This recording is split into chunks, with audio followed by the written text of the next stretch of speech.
Due to the mature content of this video, viewer discretion is advised.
Now, first I want to talk about the latest gaming console for Nintendo, codenamed Project Cafe, which was rumored to be released around spring of 2012.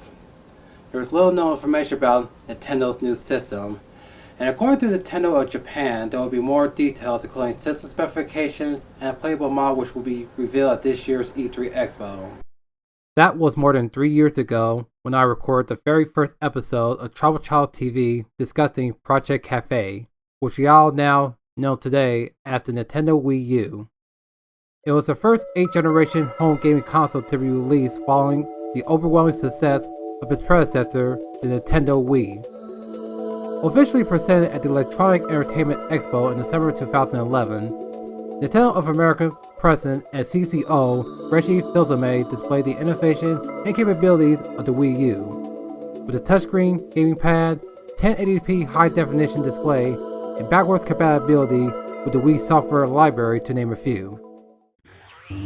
Despite the innovations that the Wii U has to offer, it unfortunately did not have a good launch. After its late 2012 release, the Wii U failed to exceed initial sales and was criticized for the lack of launch titles and releasing nearly 20 games ported from the previous generation console at the time of its launch.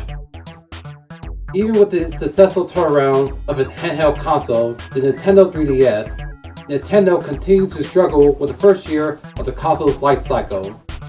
With the lack of third-party support and competing with its 8th generation competitors, Sony's PlayStation 4 and Microsoft Xbox One, the future of the Wii U looked very grim. And Nintendo's failed North American advertising and inability to educate consumers about the difference between the Wii U and its predecessor didn't help too much either. Did you like the Wii? Yeah, but the graphics were kinda bad, and the motion controls never worked right, and Then you love Wii U! Touch it! Touch it! Touch it! Most of the gaming community, especially on YouTube, also didn't welcome the Wii U with open arms. But not all was lost for the Wii U. While unit sales don't even come close to that of the PlayStation 4 and Xbox One, the Wii U is currently in second place in worldwide 8th-gen console sales, according to VGCharts.com. Thanks to the release of Mario Kart 8, a small boost of hardware sales seems to give Nintendo a much-needed break. However, even with anticipating upcoming releases like Bayonetta 2 and the 4th installment of the Super Smash Bros. Series, the Wii U can only do so much to catch up with its competitors as far as hardware sales. I'm not going to get into Nintendo's troubles with failures concerning with the infamous CDI games and their recent legal battles. From over-innovation to lack of third-party support, a mostly family-oriented game library, and claims of not catering to the so-called hardcore gamer, there's a lot of negativity concerning with the Wii U. But is it really bad as the majority of gamers say it is? Well, let's find out. Standing next to my PlayStation 3 is my surprisingly smaller Black Deluxe 32GB Nintendo Wii U console. The introductory price for the deluxe edition of Nintendo's latest console comes at the manufacturer's suggested retail price of $329.99 US, and the regular 8GB Wii U comes at $299.99. Despite the deluxe Wii U is $70 cheaper than the PlayStation 4 and $170 cheaper than the Xbox One on their respective initial launches, the price has dropped to $299.99 as of this video. Luckily, I bought this bad boy for $200 at my local pawn shop. Not bad for a $99 difference, but I digress. As far as graphics compatibilities, it has a 550MHz processor unit and graphics chip much like the PlayStation 3 and Xbox 360, but doesn't even come close to their new-gen predecessors. Like its competitors, the Wii U has high-definition display settings up to 1080p.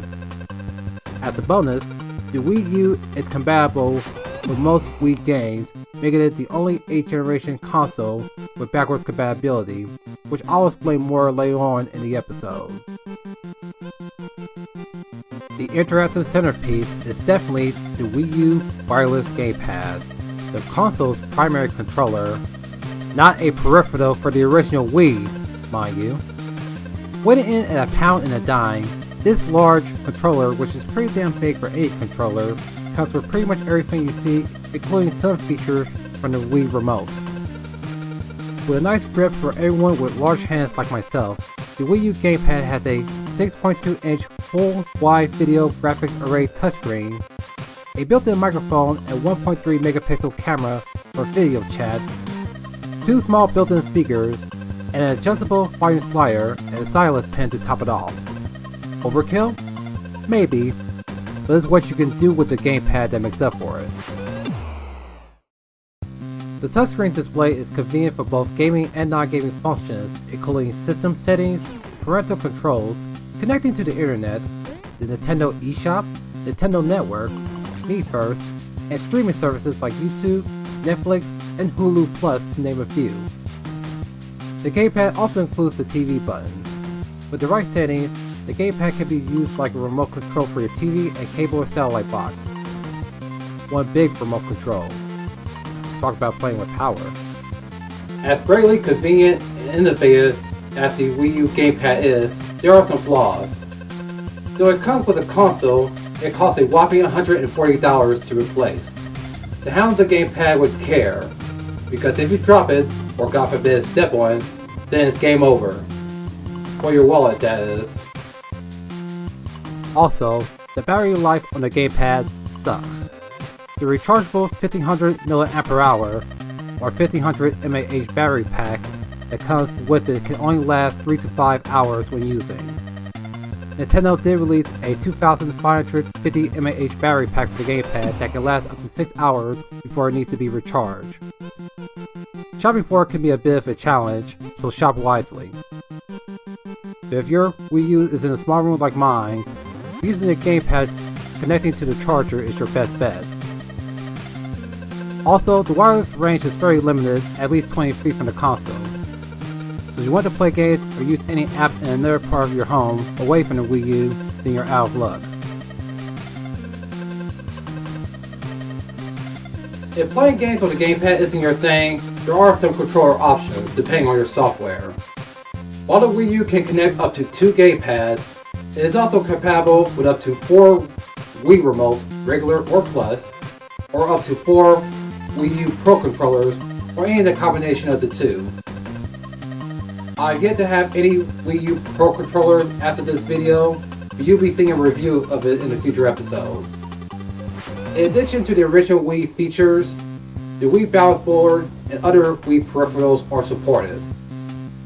But, the console only comes with the gamepad and single Wii Remote Plus with nunchuck. And now's the moment you all been waiting for, the games.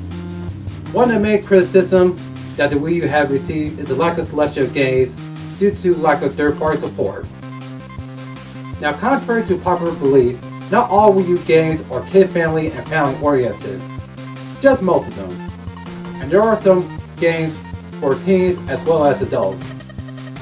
Now I'm not going to go through the whole Wii U library just because I don't have all the games. So I'm going to showcase the ones that I have played so far.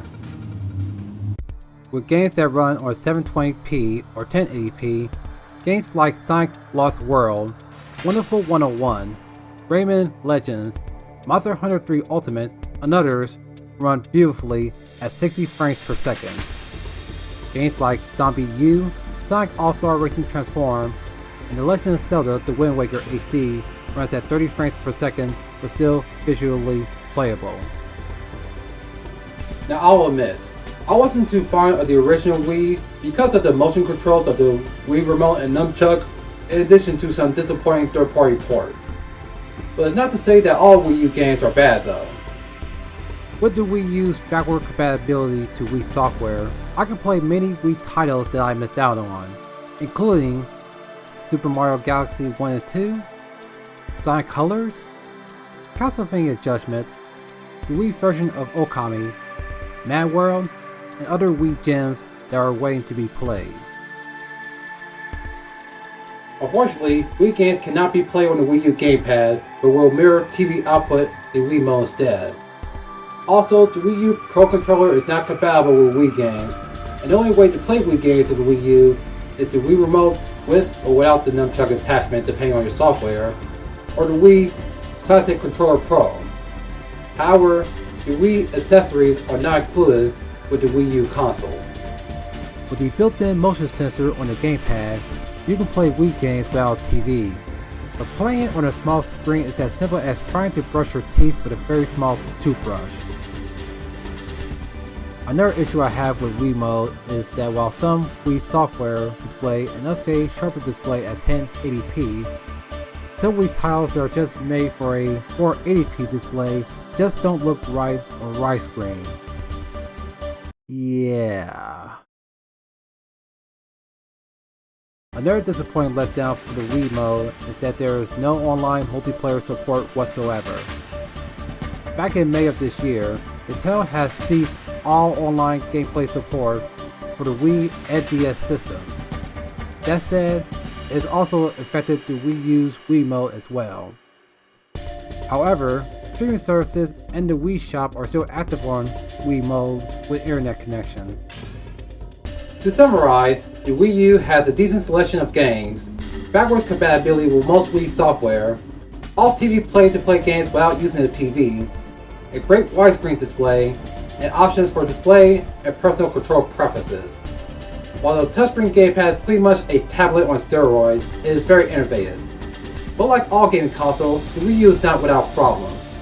The battery life on the gamepad is short and might have to resort to buying a higher capacity battery pack.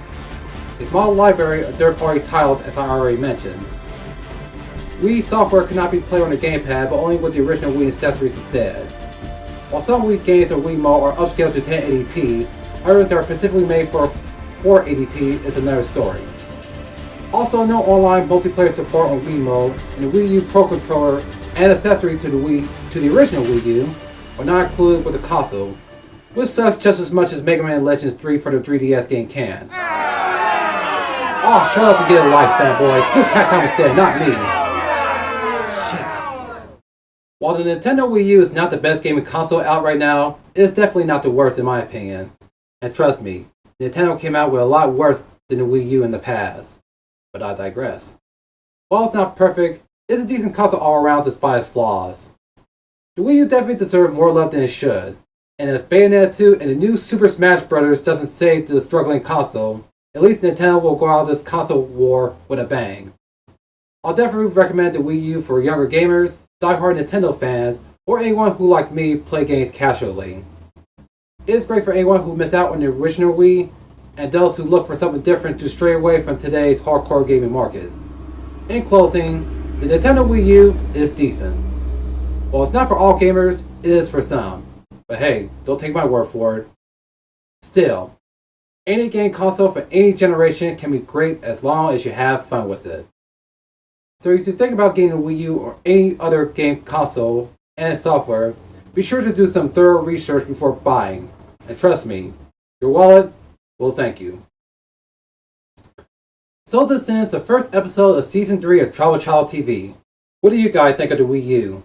Thinking about buying one? And for those who have it, what upcoming Wii U games are you hyped for? Let me know in the comments below. I'm also having a tough time deciding which Wii U game I should review first for an upcoming episode. So I'm leaving it up to you, the viewer. I'm currently holding a poll on strawpoll.me to vote on what Wii U game I should review on TRIBALCHILD TV airing November 28th. The link is in the description below, as well as all my social media pages. I'll tally up the votes on the poll as well as the comments here, and we'll announce the results on November 21st. So let the voting begin.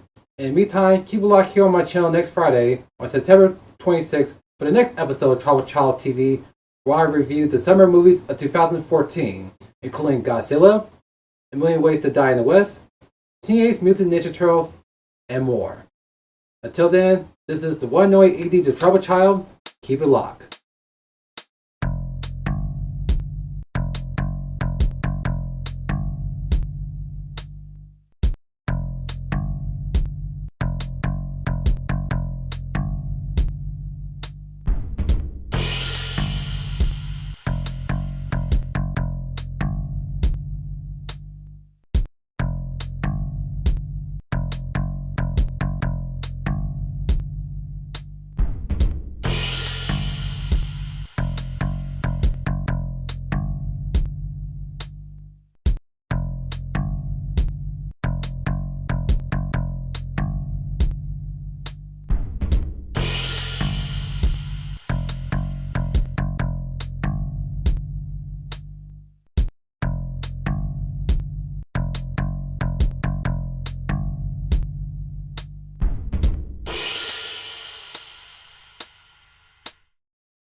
Hey, what's up everybody? This is the one and only ADtheTRIBALCHILD, and thanks for watching this edition of TRIBALCHILD TV. Catch up on some past episodes right here on the bottom. If you have questions about this episode, then check out the Ask the TRIBALCHILD annotation right here on this corner of the screen, and submit your questions or the comments there, and I will answer them. Be sure you rate and comment this video, and don't forget to subscribe to be the first to see the latest episode of TRIBALCHILD TV. Till next time, keep it locked.